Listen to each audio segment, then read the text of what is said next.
Alright, what's up guys? So very sunny evening here in Edmonton, Alberta for today, no? Not like yesterday umuulan.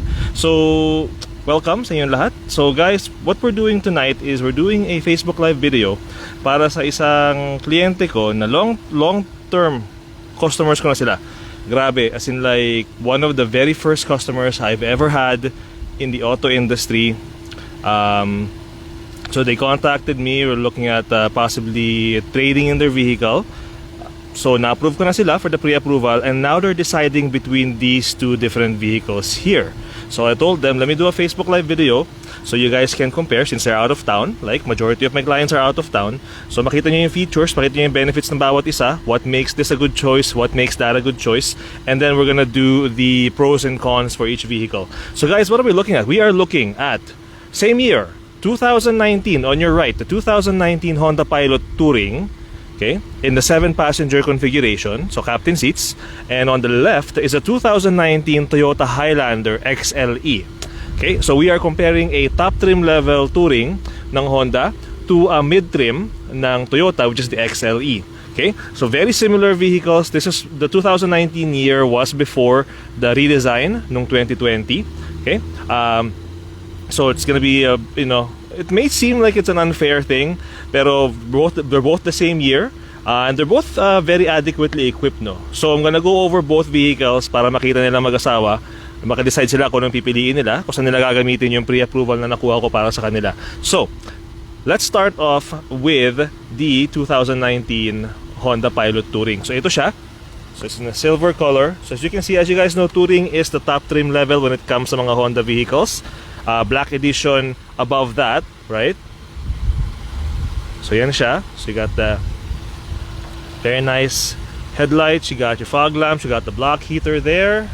3.5 liter V6 engine, 280 horsepower on this one here. Okay, so yun yung sa gilid niya.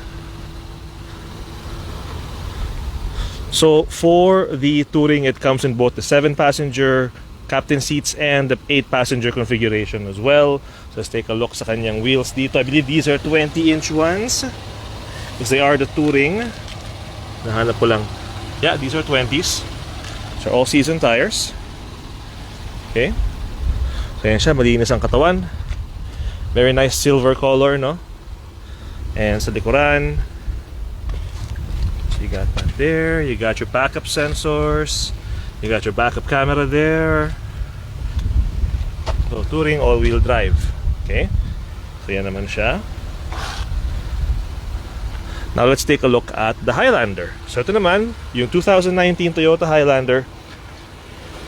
Para sa mga di nakakaalam, I spent a lot of years as a salesperson sa isang Toyota dealership, multiple Toyota dealerships sa Edmonton. So I really like this vehicle personally. I've driven it before, right? This one is the XLE version. So hindi siya 7-seater, this is an 8-seater vehicle.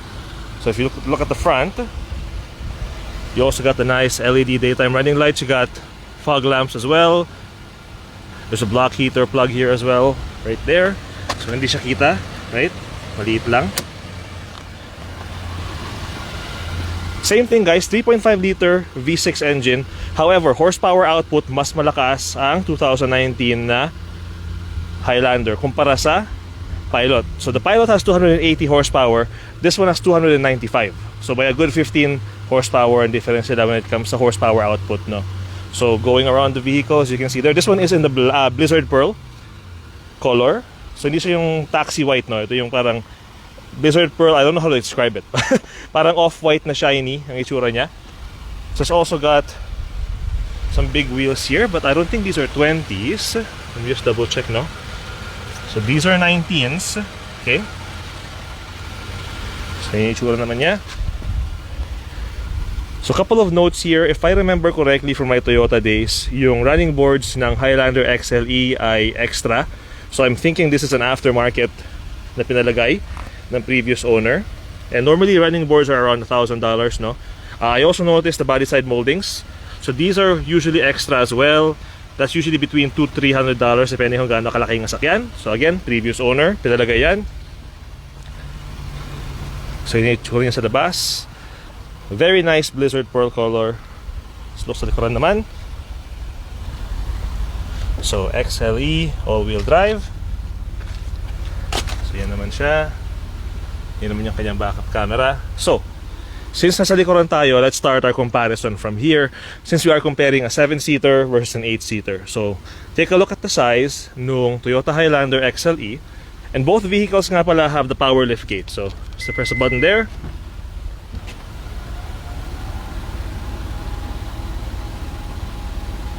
So, I'm gonna take the mats out. So, as is standard with a lot of Toyota vehicles, no, they come with a set of all-weather mats galing sa factory. So, one thing I noticed, it has this here, cargo liner, right? Cargo tray, whatever, protection sa likuran. Again, these things here, guys, are usually extra. So again, previous owner, pinalagay na yan. So look, comparing the size ng storage, no, on this one here, and then let's take a look naman dun sa Pilot. Because I've known them for a while, I've seen their kids grow, so I know space is also a big concern for them. So ito naman yung size nung sa Pilot Touring. So yan siya.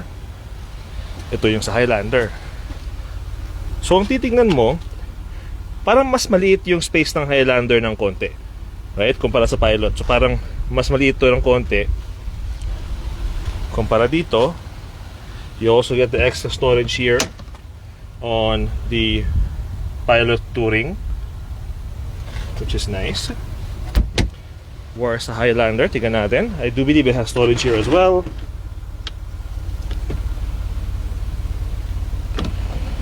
So a little bit of storage there, and then yung tools niya for, you know, pag na-flat ka and all that stuff. The jack, nasa loob yung jack doon.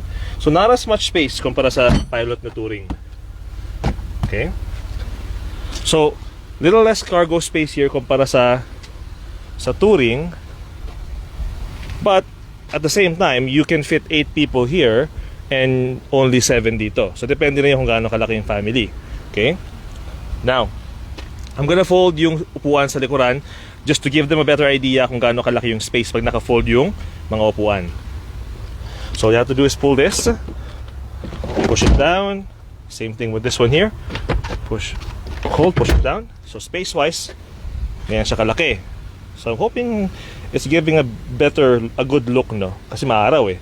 Now let's do the same thing sa 2019 Highlander XLE. So you just gotta pull this. That's gonna fold down, and you pull this, that's gonna fold down. So space-wise, para magkamukha lang sila, I did push the middle row a bit further, right? Kasi meron silang special request sa akin. Sabi nila, Jerry, pwede ka bang umupo sa third row para makita namin yung space, yung leg room sa third row. Sabi ko, wala problema. So, that's the space on the Highlander XLE folded down. Ito naman yung Pilot Touring.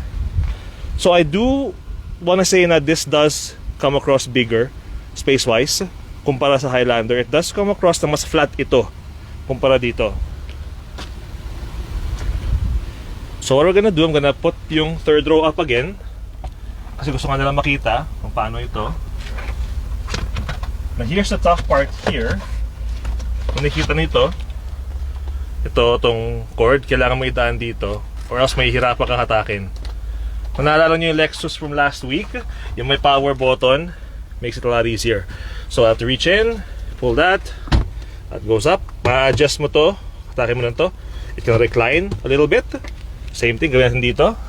Let's take yung kanyang tali, put it through here. So same thing, hatakin din natin.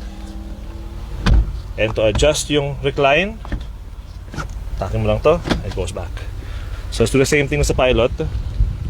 So let's do a fair comparison. So let's pull that up. Now, itong headrest niya, tataas siya, and then you can actually fold this down by pulling this. See? Taas natin siya. Same thing din dito. So main difference, if you're looking at these kind of vehicles, no, on the Pilot Touring na 7-passenger, dalawa lang ang pwedeng umupo sa likuran dito. Tatlo actually. Ito yung seatbelt ng pangatlo. But very, very small space. And dito, tatlo rin. Now, I'm gonna close these lift gates Then we're gonna go try yung third row para sa kanila. Let's close that up. Let's close this up. Okay. So, let's try yung sa pilot first. Kasi mas madali siya. And the reason I say that is because it is captain seat configuration. So this is the one feature na I absolutely recommend. Sa any family vehicle na meron kayong maliit na bata, na teenager, parang sabi ko nga isang araw, it makes getting in and out of the third row easier. Pwede na ako, for example, kasama ko itong pintuan dito. So to get to the third row, hindi ko na kailangang i-fold yung upuan. Lulusot na ako sa gitna. Diba? Ayan. So, as per their request, legroom space on the pilot touring, you guys can look there. So yan. Not so much, but I did push this back a bit. So nakasagad yan sa likuran. So medyo wala talaga. But again, you gotta remember, I'm 5'10", so the third row is not a good space naman talaga for people of my height or even taller. So what I'm gonna do, I'm gonna show yung. So imagine mo na lang kung tatlo yung isisiksik mo dito sa likuran. So ito yung space mo, one adult here, one adult sa kabila. Technically, yes, mayroong third seat belt, but you're gonna be really cramped dito. So parang sinabi mo lang na may pwedeng tatluhan, pero realistically dalawa lang talaga makakaupo dito if you want a comfortable ride. But it does, since it is a touring, so all leather yung seats niya, leather seats. So you can see, diba? Got your cup holders there. So all in all, for example, if you're not as tall as me, right, if you're smaller, then dito ka upo sa third row. You're gonna have more leg room. And of course, pag minove natin to, which I'm gonna show you guys. So punta ako dito. I'm just gonna move this. So, minove ko yung middle row a little bit further to the front. Now you have this much leg room. So again, not bad, diba? And you know, hopefully hindi naman kayo lahat matangkad sa family. So, and anyways, kung matangkad naman kayo, you have to sit sa gitna and let the kids sit here sa likuran. But yeah, I like that as a family vehicle, yung ease of access to get from the third row to the second row palabas. So you can see, I'm just gonna get up. Wala na akong kailangan i-move. Lalabas na lang ako dito. O, diba? So a lot of families don't think about that kasi when they're shopping for vehicles, they always think about kailangan 8-seater, kailangan 8-seater. Pag dumating si Lola, dumating si Lolo, yeah, 8-seater nga, but komportable ba kayo nakaupo? Right? And as I mentioned in the previous video before, si Lolo tsaka si Lola, palagi ba silang kasama pag biyahe kayo? Marahil hindi naman, diba? So yan siya. Now let's check out yung seating on the Highlander. So, this one is a bit more harder kasi nga bench yung gitna. So same thing, tatlo dito sa middle row, tatlo rin sa likuran. So I'm gonna try to get sa likuran. So for the Highlander, you have to do this. There's a lever here. Pull mo lang yan. Mag-fold ito, and then you can just push it forward. So you have to do that. And then saka ka papasok sa loob. Buti na lang may running boards to. Kasi mahirap pumasok dito walang running boards. Okay, so I'm gonna go in. Ha! Holy crap. Okay. So, not so much leg room at all on the third row ng Highlander. I'm gonna pull this back up. Like, I can't even lock it in place. I can't lock it in place. So if somebody as tall as me were to sit back here, you cannot lock this in place. Yan, the most. So, at the most, kaya nasa lock mo siya. But look at the leg room. Ang liit, di ba?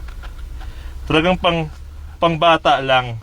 So, you know, you have to look at the age of your children, right?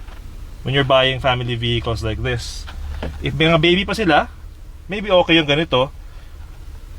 But it's very difficult to get in and out. So, finold ko siya, and I have to kick the seat back. Ha? Para makalabas ako. Ow! Ganon ka-cramp yung likuran niya. So, adjust natin ng konti. So, yan. So, even kanina, di ba, nakita nyo, nakaupo ako sa likuran. Kahit nakaganyan na yung adjustment niya, ang hirap pa rin gumalaw sa likod. So, talagang pang bata lang talaga, or maybe if you're under 5 feet, sa likod ka umupo. Right? Let's try the other side. Oh, pinawisan ako doon. Ganun kahirap makapasok sa loob. Okay. So, yan siya. Para sabi ko nga, technically, tatlo pwede umupo dyan. Let's try to get to the back. Same thing, there's a lever here sa gilid. You pull that up, and this would fold down. So 60-40 split. You can move that forward. So I'm gonna try to get back in. So again guys, 3-seater din sa likuran, as you can see there. Tatlo yung headrest. Yung kanyang third seat belt nandun. So, it's legally an 8-seater vehicle. Is it a comfortable 8-seater vehicle? Not so much. So, going inside again. Ow. So, same thing. Diba? Mahirap maglabas-pasok kung malaki kang tao. Both height-wise tsaka width-wise. Mahirap. So, imagine mo na lang kung ang purpose mo kaya ka bibili ng 8-seater vehicle, no? Is dahil darating si lolo't lola. Paano sila magkakasya sa likuran? Right? Masakit na yung mga likod nila, may rayuma na sila, papa-squeeze mo pa sila sa likuran. Like, mahirap, di ba? So, I'm gonna get out because it's very uncomfortable for me sa likuran. Third row. Ow! Ah. So, I'm gonna put this back up. Yun. Now, on the middle row naman, since nandito tayo sa Highlander, if you're looking at the middle row, which is where most kids will sit, right? If you sit here sa middle row, okay siya. Good leg room here, right? So sabihin natin apat lang kayo sa family. So yung driver, si Mister o si Mrs. dito, isang bata dito, isang bata sa kabila. Sakto lang, everybody has enough space. Tapos kung sabihin natin tatlo yung anak mo, yung pinakamaliit, yun ang uupo sa likuran. Or kung sino yung imo na gustong magsolo, uupo sa likuran. So let's close that. So meron siyang sunshade, which is nice. Right, kung meron kang mga maliit na bata at nakaka-reverse car seat pa sila, that's a nice feature to have. You got your own climate control here for the second row, for the middle row, no? Ayan siya, sorry guys. Napakita na maigi. So the XLE, this one here has the leather interior. It's got the nice brown trim dito. So silver, you got some brown trim na mukhang kahoy. Very comfortable leather head, handrest, armrest, sorry. Wala nga lang siya, of course, dahil hindi siya captain seat, wala siya yung handrest sa gitna. Kasi technically, this is supposed to be for a third person. But, you have cup holders in case there's nobody there. Always use the handrest, gaganyan ka na lang. You also has a sunroof. Which is nice, di ba? So, nakita nyo na ngayon yung space sa middle row. Punta naman tayo sa pilot. So, yan siya. Okay? Let's look at the pilot. So on the pilot, on the touring, on the 7-seater ha, ito siguro ang parang sabi ko nga pinaka-panalo when it comes to family. So you can adjust the seat with the lever here. Push back mo lang siya. Sabihin dalawang teenager yung anak mo or even tatlo, everybody has enough space. So upo ako sa gitna ulit. That is very good leg room. That is very good leg room for a kid, a reverse-facing car seat, or somebody in a booster seat. That's a really good legroom. Makakasipa-sipa yung bata kung maliit pa. See? And yun nga, yung labas-pasok from labas, gitna, sa likuran, Diba? It's very convenient. Now, since it is the touring trim level, it has an extra sunroof back here and a sunroof back there. And the front pala. So it's not panoramic, but it's more of like dalawang sunroof. And of course, dahil touring trim level po siya, it has the built-in DVD player. So depende na lang kung gaano kalit yung mga anak mo, if they still watch DVDs, right? Or, parang recommendation ko nga dati, if they have their own portable game system, like for example, the Nintendo Switch, the easiest one na dalhin, it does have an HDMI plug, yung wireless headsets, and then yung saksakan. And then 2 USB ports for charging. And it has heated seats for the captain seats. And control mo yung temperature mo as well. So this whole part here on the Honda Pilot Touring is the one thing I always mention kapag alam kong bibili is family. Kasi this here, for me with 3 kids, no? And my kids, you've seen them before, 12, 10, and then 8 years old. Ito yung ganitong klase ng sasakyan na komportable sila, tsaka may enjoy nila yung biyahe. There's enough legroom, hindi sila dikit-dikit, hindi nila kailangan mag-away-away. Tatlong lalaki yung sa akin, mag-aasaran yung mga yan. There's cup holders, there's space for stuff here, and there's handrest if you are sitting, for example, adult ka or teenager yung mga anak mo, or for example, lolo't lola, galing ng Pilipinas, papakasyon dito. They are gonna be more comfortable sitting here. And they can even sit sa likod kasi hindi ka mahihirapang makapasok sa likuran. 'Di ba? Just again, those little things na sometimes a lot of people kasi don't think about that. So let's close that up. May sunshade din pala siya. I'll point that out. So yan. 'Di ba? Now, let's go sa driver side. On the driver's side here for the Pilot Touring, you got the perforated leather seats, you got your power driver's seat, may lumbar support din siya, okay?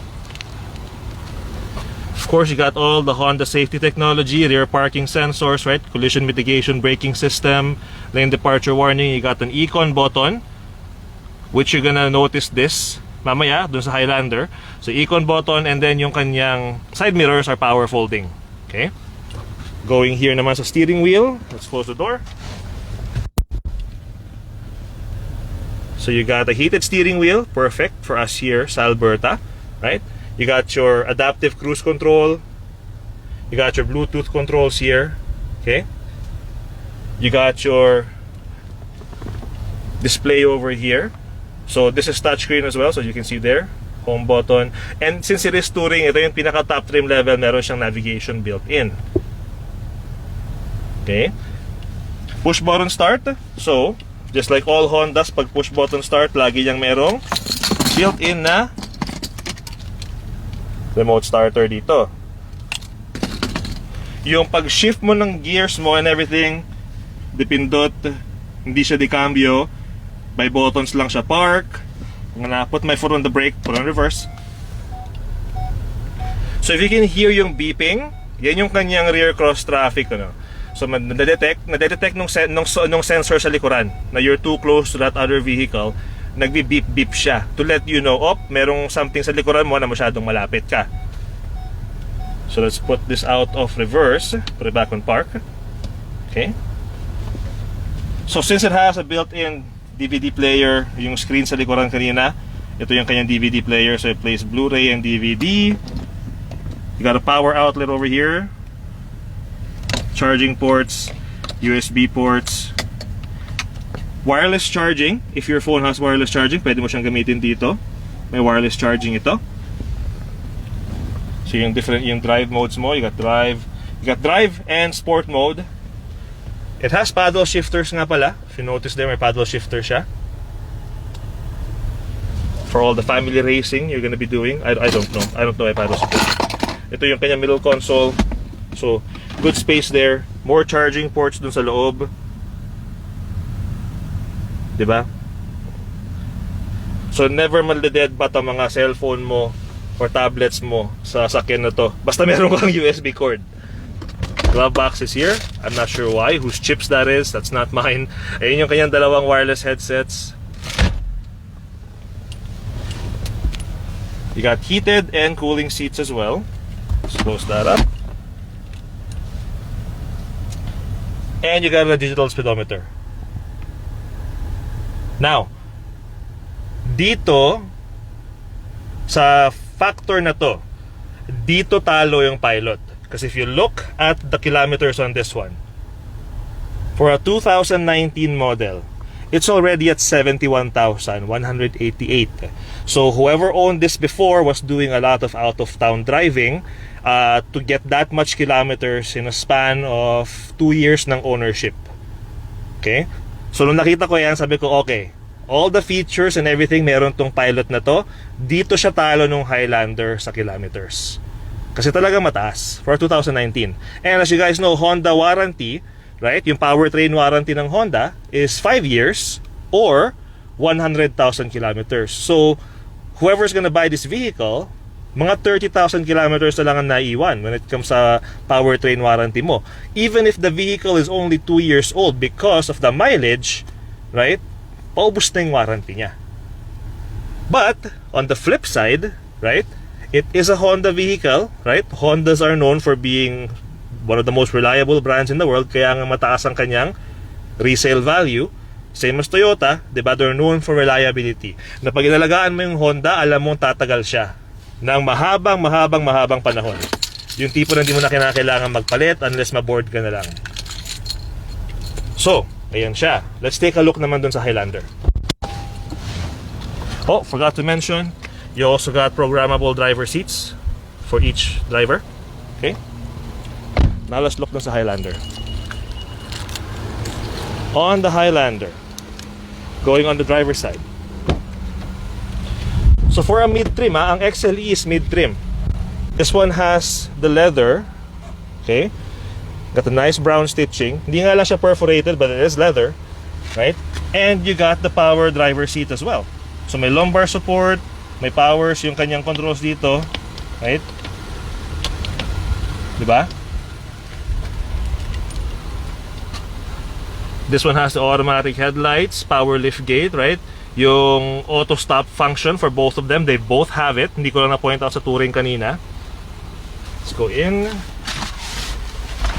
Now, for an XLE all-wheel drive, so mid-trim, okay? Kasi pinakamataas ng Toyota Highlander for 2019, the previous years was limited, 2020 Platinum. So for this one here, mainit, tataas ko yung AEC. Grabe. Yung AC mo. Yun. So this one here has built-in navigation as well, right? So may navigation na siya. It's also touchscreen. Home button. And it has a CD player. Wala nga lang siyang DVD player, right? Wala siyang DVD screen sa likuran, but it has a CD player if you still listen to your CDs, right? So same as the Honda Pilot Touring, dual zone climate controls. Now, for Toyota, push button start siya. But Toyota does not give you a factory remote starter. Kailangan mong bilihin extra yung remote starter pag bibili ka ng Toyota. Now, that is fixed because for this vehicle here, the previous owner actually installed an LCD remote starter. And for those of you guys na meron ganito, alam nyo kung gaano kamahal to. So the previous owner has this on the vehicle. So navigation, backup camera, let me show you. I'm gonna put it on brake. So yan ang kanyang backup camera. Okay. Not as dynamic as the Touring nung Pilot. Put it back on brake there. You got your rear differential lock, downhill assist control. Okay. You got a snow mode as well. Traction control off kung gusto mo. You got heated seats, but not cooling seats. Heated seats lang siya. Since it is a mid-trim, right? For Toyota, they always leave all the bells and whistles pag nasa top trim ka na. Sa mid-trim, hindi. So, ayan yung kanyang sunroof, as I pointed kanina. So, very different design kumpara sa Honda, no? Very flat kanina yung Honda, di ba? Yung middle console niya. Ito, wala siyang handrest built into the seat. Dito ka lang. So, mag-drive ka, dito ka lang magsasandal ng ganyan. Dito lang. Space-wise, so, it's okay. Mga manuals niyan dyan. I'll put that back later. Yung kanyang block heater cord. Again, thank you from the previous owner. Space-wise, ayan siya. So, you got a tray, which for some reason natanggal. And you got one plug in there for power. Otherwise, wala siyang ibang USB ports dito. Space lang siya. Space lang siya talaga siya. That's my water there. So, yan siya. Yan ang itsura niya. So, very different setup kumpara sa Pilot Touring. Okay? It has this nice little quirky shelf dito. So if you want to put your cell phone, your keys, or anything, dito mo sila ilagay. Now, itong, nakikita yung butas dito, right? Going down, you can see my finger there. That's meant to be, lalagay mo yung phone mo dito, you're gonna take yung charging cable, dito mo idadaan. Kasi yung USB charging niya ay nandun sa loob. Let's see if I can show you guys. Ayun. So you got your aux cable input, USB, 2 charging ports there, and of course yung traditional na sa power. So yun ang purpose niyan. Put your devices here sa shelf, right? Kung mahaba yung cable mo, doon mo siya idaan sa butas and then charge mo yung mga devices mo. Glove box is right there, so not as big as the Pilot.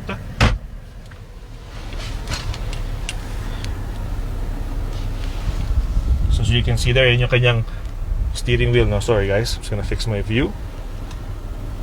Okay. So, dito panalo yung Highlander na to. Kasi if you look at the kilometers, it's only 32,481 for a 2019 vehicle, right? That's good for mileage wise. Kasi kung sino yung bibili ng sakyan na to, any remaining factory warranty, just like the Pilot Touring din naman, any remaining factory warranty gets transferred to the new owner. So in this case, the new owner will have more coverage. Mas matagal yung time na meron siyang factory warranty kasi mas mababa yung kilometers. So 32,481 kumpara dun sa isa, sa Pilot Touring na 71,000 kilometers na. Okay? So as you can see there yung ilaw BSM. So it does have the blind spot monitors. So andyan siya. Dito yung blind spot monitor niya. Safety system wise, it does have the lane departure warning and the rear cross traffic alert as well. Now from what I understand is it doesn't have yung adaptive cruise control. It just has the regular cruise control. So dito, right? Whereas the Honda, the Pilot Touring, has the adaptive cruise control. So again, if you're driving a lot of highway, the adaptive cruise control makes sense. If you're not driving that much sa highway, then regular cruise control should be fine. Either or would be, you know. The adaptive cruise control nga lang kasi is more safer kasi nga, it would start slowing down the vehicle kung meron siyang madetect na sakyan sa harapan mo. I could be wrong about that. I could be wrong about that when it comes to Highlander. But looking at it, I don't think that's adaptive cruise control. It's regular cruise control lang siya. So, di ba? Both units have different things na they have to offer to the buyer. Well, in this case, sa kliyente ko. Right? Oops, nahulog ko pala yung susi. I'm gonna get my bottle of water. So, yan siya. Okay? So, it doesn't have the programmable driver seat kasi nasa limited yun.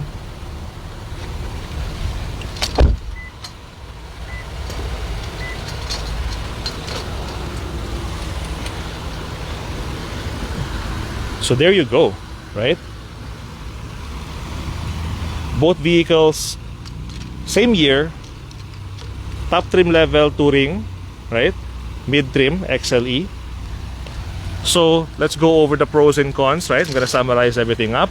So pros and cons on the Pilot Touring, it is fully loaded, right? Fully loaded siya.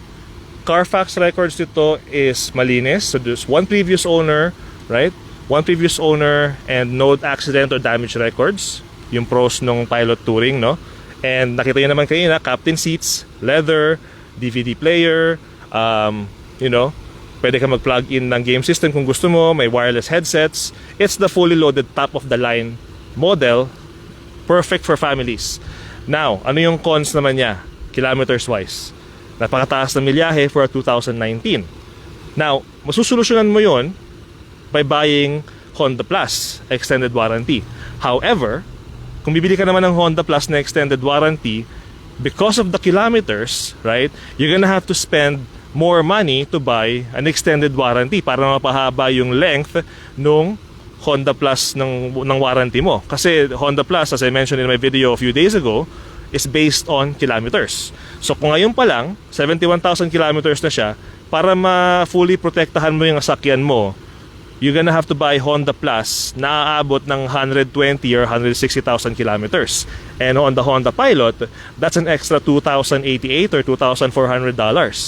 So that's the only way to preserve na pahaba yung warranty mo on this specific model. Okay? Now, punta naman tayo sa Highlander. 2019 Highlander. Ano naman yung pros ng 2019 na Highlander? So, pros ng 2019 na Highlander, a bunch of extra aftermarket accessories from the previous owner, right? I see body side moldings, I see yung running boards, yung LCD remote starter, right? And all that stuff.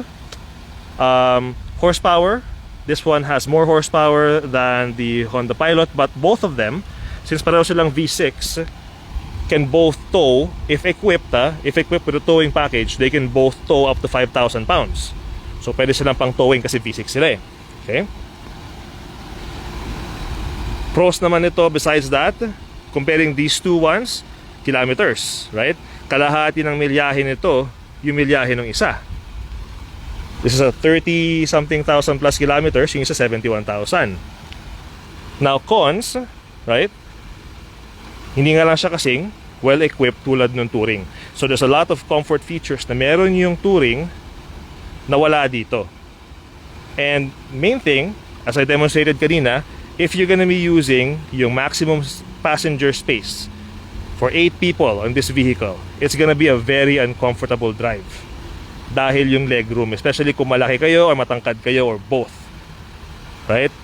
Realistically, for this vehicle here, kahit na legally it is considered an 8-seater, at the most 5 people or 6 people will comfortably fit in. Yung isa naman, dahil pilot seat, dahil ano siya, captain chair siya, yung pilot Touring natin, mas komportable. To get in and out of the third row, mas komportable yung uupo sa middle row as well. Mas madali and mas adjustable yung space sa third row.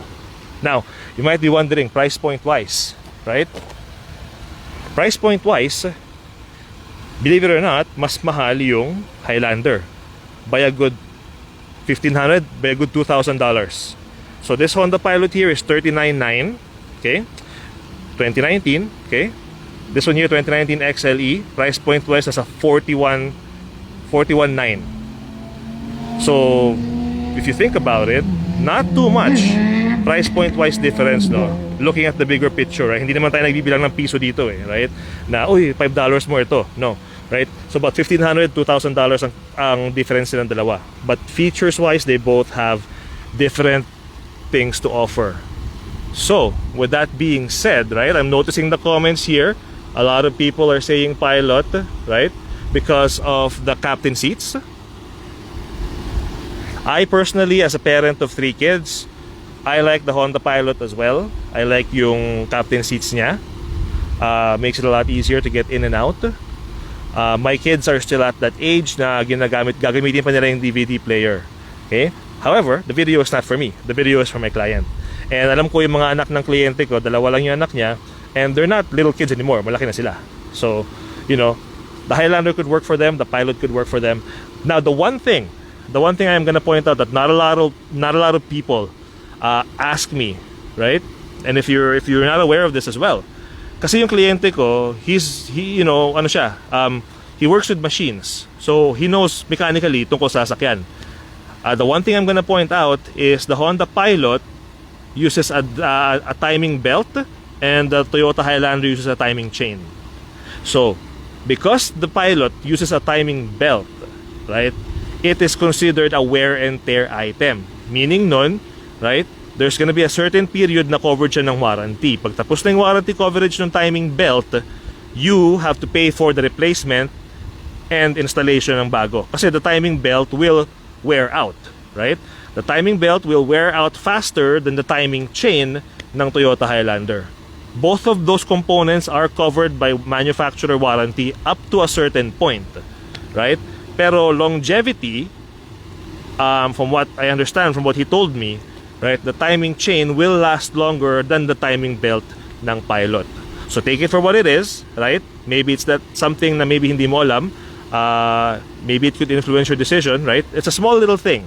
In looking at the, we're always looking at the bigger picture, guys, but I do want to point that out kasi siya rin na nagturo sa akin. He was asking me about those two things as he knows, right? Kasi nga he knows a lot about machinery.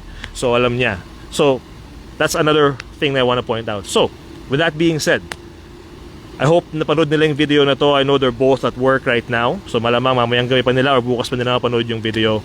But that's pretty much it. So we got a 2019 Honda Pilot Touring versus a 2019 Toyota Highlander XLE.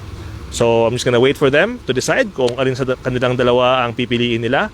Thank you guys for watching. I hope nagustuhan yung video. I hope meron kayong natutunan na magagamit ninyo for your own, car shopping. And of course, please remember to hopefully give me an opportunity pag ibili kayo ng sasakyan. I service Alberta, Saskatchewan, British Columbia, and Manitoba. So yeah, thanks guys. Have yourselves a good night.